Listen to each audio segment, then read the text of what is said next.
first met Hannah when I moved into a beautiful mansion in the Santa Rosa Hills, which to me felt more like mountains.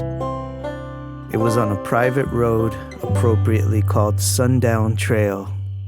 It was surrounded by nature, wildlife, and newts would pop up in the spring.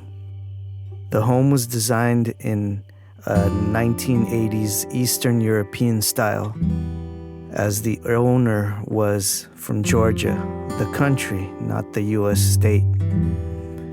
The inside was very unique, but the first floor was covered in a gaudy green shag rug, including the walls. It felt like a Hollywood swingers mansion from the 1970s. It was hilarious. I don't know how the owners let 8 hippie college students and me, a goth kid, musician, move into a luxurious place with a pool, gazebo, and property. It was their mistake. I moved in there with Jenny Rose, Sandy, and Dakini, who back then was known as Dana. These 3 dear friends and Hannah forever impacted my life. I was a city kid, born and raised in LA, bred on rock and roll, metal, punk, new wave, and industrial music. I had never known hippies before, nor lived with them. They changed my perception on the world. Folks in the household often switched rooms except me. At one point, Hannah lived in the room next to mine. I remember her laughter and smile greeting me every day. She was always in good spirits and never caused any drama. I rarely saw her pissed off, and when she was, it was rightfully so. That meant someone was being an asshole towards her. We became instant friends and music buddies.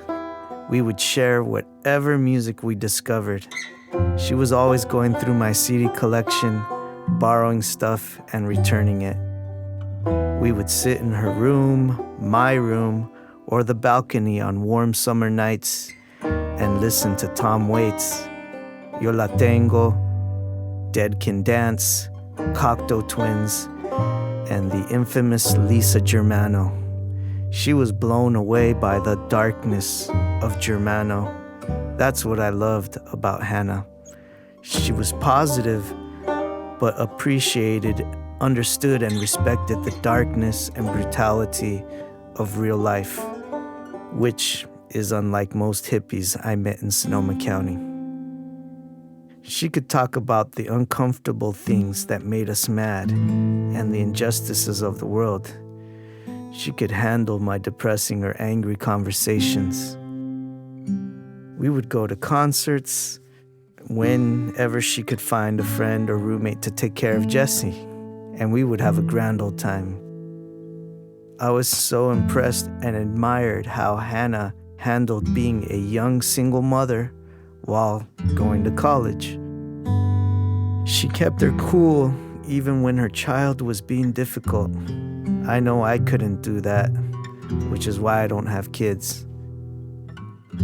Time went on and we left the mansion, but we kept in contact.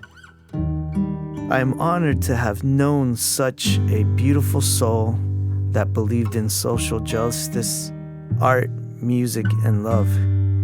She stood up for what was right. I still talk to her to this day. Anytime I'm confused, depressed, or have anxiety, I talk to my loved ones who passed away. And there have been many lost over the past year and a half. I go up to my special place at the top of Bernal Hill in San Francisco and do Tai Chi. It's the only thing that calms my nerves these days. While I do this, I think of each person who loved me, supported me, or believed in me. Each person gets their own meditative movement, and Hannah's is the hands moving like clouds. She always supported my music career, even when I was ready to throw in the towel so many times. I hear her voice saying, "Don't worry, you got this.